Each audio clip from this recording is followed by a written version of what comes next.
Hello student, आज तक chemistry classes में आप सभी का स्वागत है।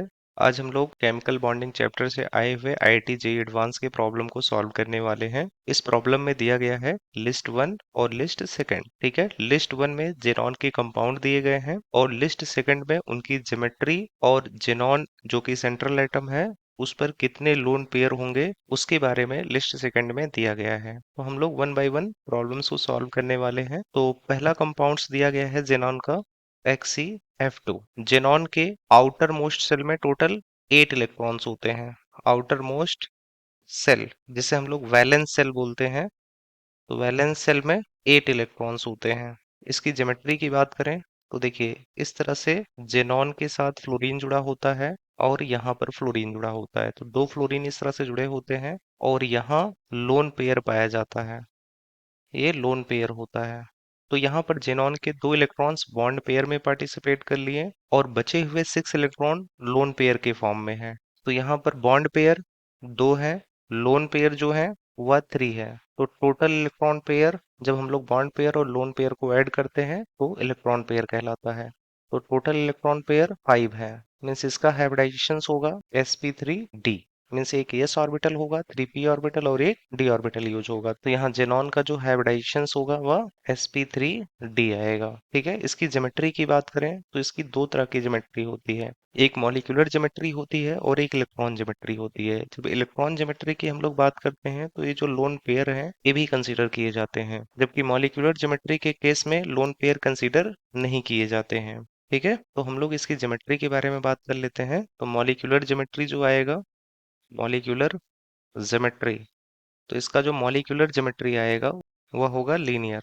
और जो इसका इलेक्ट्रॉन ज्योमेट्री आएगा, इलेक्ट्रॉन ज्योमेट्री आएगा वह होगा, अगर हम लोग इलेक्ट्रॉन ज्योमेट्री की बात करें तो इन लोन पेयर को भी हम लोग कंसीडर करेंगे। तो जब लोन पेयर को कंसीडर करेंगे तो एक ट्रायंगल ऐसे बन जाएगा। ठीक है, और ऊपर देखो एक पिरामिड ऐसे बन जाएगा और इसी तरह से नीचे भी एक पिरामिड इस तरह से बन जाएगा। तो इसका जो ज्योमेट्री आएगा ट्रायगोनल बाई पिरामिडल आएगा। क्या आएगा? Trigonal bi pyramidal.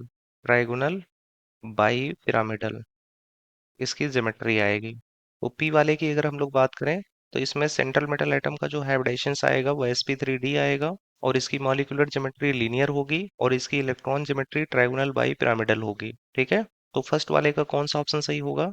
फिफ्थ वाले में देखें तो trigonal bi pyramidal and 3 lone pair of electrons, तो यही फिफ्थ वाला ऑप्शन हमारा सही होगा। तो पी का जो होगा वह फिफ्थ पर जाएगा। इसी तरह से हम लोग क्यू को सॉल्व करेंगे। क्यू की बात करें तो यहाँ है EXeF4।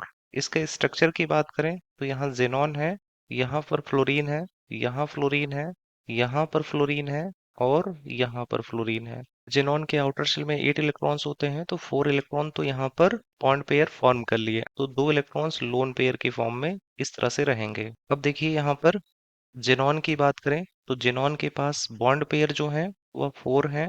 लोन पेयर की बात करें तो 2 है। तो यहाँ टोटल इलेक्ट्रॉन पेयर जो आएगा वह 6 आ जाएगा। तो इसका हाइब्रिडाइजेशन होगा sp3d2 होगा। और इसकी मॉलिक्यूलर ज्योमेट्री की अगर बात करें तो इसका मॉलिक्यूलर ज्योमेट्री जो होगा वह स्क्वायर प्लेनर होगा। तो देखिए यहाँ पर एक स्क्वायर बन रहा है और ये सभी क्या होंगे? एक प्लेन में होंगे, तो इसका जो ज्योमेट्री होगा वह स्क्वायर प्लेनर होगा। और इसका इलेक्ट्रॉन ज्योमेट्री की अगर बात करें, इलेक्ट्रॉन ज्योमेट्री की अगर बात करें तो इसकी इलेक्ट्रॉन ज्योमेट्री के केस में लोन पेयर को भी हम लोग कंसीडर करते हैं, तो ये बन जाएगा ऑक्टाहेड्रल। ये होगा ऑक्टाहाइड्रल। इसी तरह से देखो आर में दिया गया है XeO3। XeO3 के स्ट्रक्चर की अगर बात करें, इसका जो स्ट्रक्चर आएगा वह होगा xenon double bond O, double bond O, यहाँ डबल बॉन्ड ओ। तो टोटल 6 इलेक्ट्रॉन्स बॉन्ड पेयर में पार्टिसिपेट किए।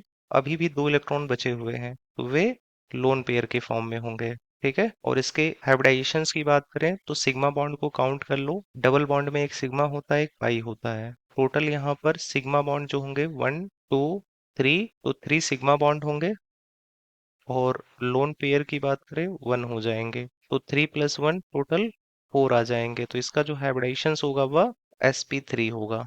अब यहाँ दो तरह की ज्योमेट्री बन रही है।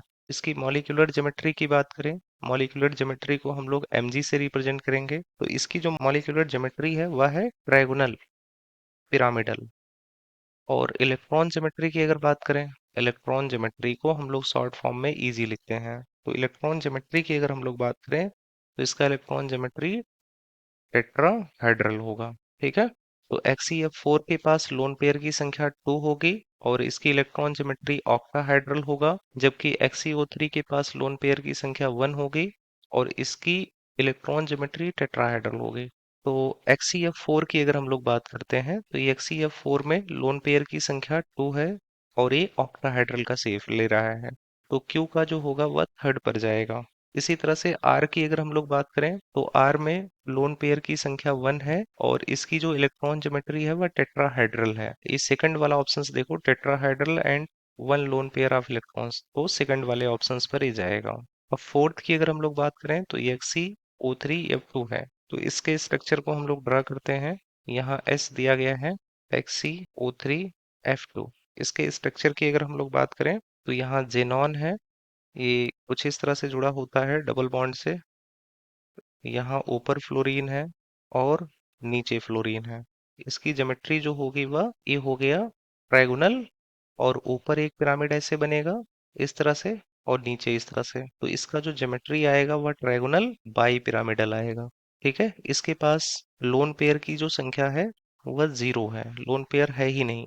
और इसकी मॉलिक्यूलर ज्योमेट्री जो आएगी एंड इलेक्ट्रॉन ज्योमेट्री, इसके पास कोई लोन पेयर नहीं है, तो मॉलिक्यूलर ज्योमेट्री और इलेक्ट्रॉन ज्योमेट्री दोनों सिमिलर होंगे।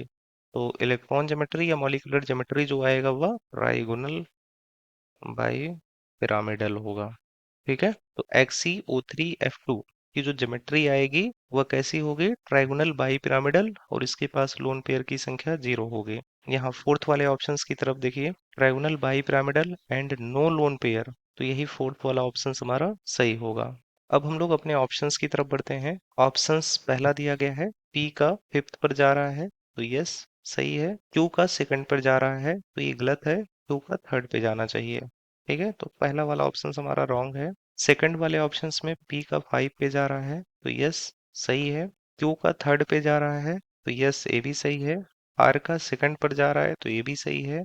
S का फोर्थ पर जा रहा है तो ये भी सही है। तो बी वाला ऑप्शन हमारा जो होगा वह सही होगा। सी वाले ऑप्शंस में देखो P4 पे जा रहा है तो यही गलत हो गया। इसी तरह से डी वाले ऑप्शंस में भी P4 पे जा रहा है तो डी वाला ऑप्शंस भी हमारा रॉन्ग होगा। तो सेकंड वाला ऑप्शन सी हमारा सही होगा। आई होप आपको ये पूरा समझ में आ गया होगा। So thank you.